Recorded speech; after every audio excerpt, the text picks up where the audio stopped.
तो भाई लोग थोड़ा लेट, बहुत लेट, लेकिन आज हम बात करने वाले हैं थामा मूवी को लेके। इस बार रिव्यूज करें। अभी थामा को लेके रिव्यूज तो ऑलरेडी से अवेलेबल है, सब देख ही चुके हो, लेकिन इस वीडियो में हम बात करने वाले हैं थामा के बाद अभी एमएचसीयू के फ्यूचर को लेके। मतलब इसके बाद क्या, एमएचसीयू का फ्यूचर क्या है, वो सारी चीज। अभी थामा मूवी बहुत सारे लोगों को मिड लगी, जिनमें से मैं भी एक हूँ, लेकिन अगर सिनेमैटिक यूनिवर्स के हिसाब से देखा जाए तब थामा मूवी एक्चुअली में बहुत सही है।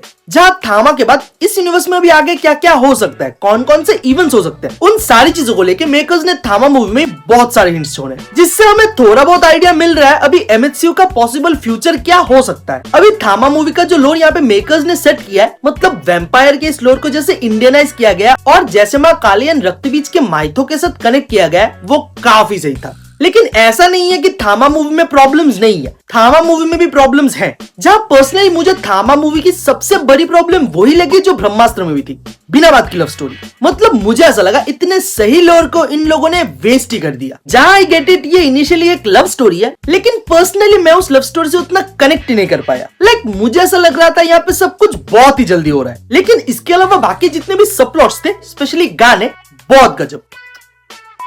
और हाँ, अभी बहुत लोग थामा को इस साल रिलीज हुई लोका चैप्टर 1 के साथ भी कंपेयर कर रहे हैं, बिकॉज़ इन दोनों का जो कोर थीम है वो कहीं ना कहीं सेम है। बट हाँ, थामा देखने के बाद एक चीज जिसको लेके मैं बहुत हद तक श्योर हूँ, इंडिया में सबसे वेल प्लान्ड सिनेमैटिक यूनिवर्स एमएचसीयू ही है। अभी वो तुम पुराने मूवीज के साथ कनेक्शन के हिसाब से देखो या आने वाले मूवी के सेटअप के हिसाब से, जहाँ ये सारी मूवीज एक्चुअली में वेल प्लान लगती है। और अभी थामा मूवी से मेकर्स ने यहाँ पे 3 या कह सकते हो 4 मूवीज का सेटअप तो ऑलरेडी से कर दिया है, भेड़िया 2, शक्तिशालिनी और प्रोबेबली चामुंडा और महायुद्ध। जहाँ भेड़िया 2 का प्लॉट या प्लॉट पॉइंट हो सकता है भेड़िया वर्सेस वेताल, जिसका एक ग्लिम्स या कह सकते हो एक छोटा सा हिंट हमें थामा के एंडिंग में दिया गया। और क्या ही क्लेवर तरीके से इस पूरी चीज का सेटअप किया गया है, जहाँ भेड़िया और वेताल लिटरली एक दूसरे के खून के दुश्मन है, क्योंकि एक दूसरे का खून पी के ये और ज्यादा पावरफुल बन जाएंगे, जैसा कि भास्की इस फिल्म में बना। और अभी यक्षासन को रोकने के लिए आलोक को भेड़िया का खून चाहिए ताकि वो और ज्यादा पावरफुल बन सके। सो बोल सकते हो एक तरीके से इन दोनों की राइवलरी को बहुत अच्छे से सेटअप किया गया, और इस सेटअप का पे ऑफ हमें भेड़िया 2 में देखने को मिलेगा।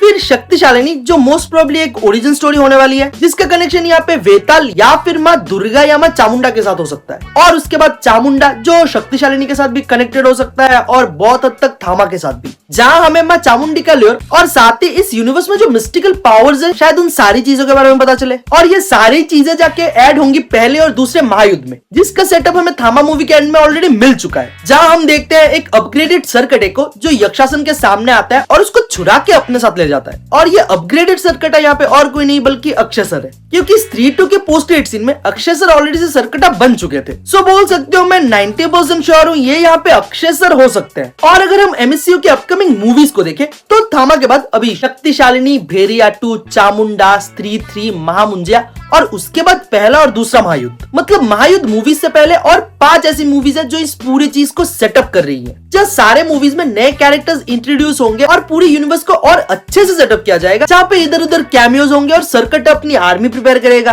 और जिसका पे ऑफ हमें देखने को मिलेगा पहले और दूसरे महायुद्ध मूवीज में। बहुत हद तक बोल सकते हो एमसीयू के फेज 1 की ही तरह, बस यहाँ पे एक एवेंजर मूवी की जगह 2 एवेंजर्स मूवी है, इन्फिनिटी वॉर और एंड गेम लेवल की। सो हाँ, एमएचसीयू के फ्यूचर को लेके तो मैं एक्साइटेड हूँ। सो अगर ओवरऑल बोला जाए, थामा एक डिसेंट सी वन टाइम वॉच मूवी है, लेकिन सिनेमैटिक यूनिवर्स के हिसाब से चल जाएगी। और साथ ही इंडिया में जितने सारे भी सिनेमैटिक यूनिवर्स हैं, उन सब में से अभी एमएचसीयू का पोटेंशियल काफी तगड़ा दिख रहा है। और हाँ, एक बात, और शायद इस बात के लिए मुझे गाली भी पड़ सकती है, एमएचसीयू में मेरा फेवरेट कैरेक्टर स्त्री नहीं बल्कि भेड़िया है। अभी तुम लोग बताओ एमएचसीयू में तुम लोगों का फेवरेट कैरेक्टर कौन सा है, और साथ ही एमएचसीयू के फ्यूचर को लेकर तुम लोग कितने एक्साइटेड हो वो कमेंट करके बताओ। और जाने से पहले इस वीडियो को लाइक कर दो, शेयर भी और सब्सक्राइब, मतलब इतना तो कर ही सकते हो ना मालिक। बाकी मिलते हैं अगली वीडियो में, till then be safe be happy.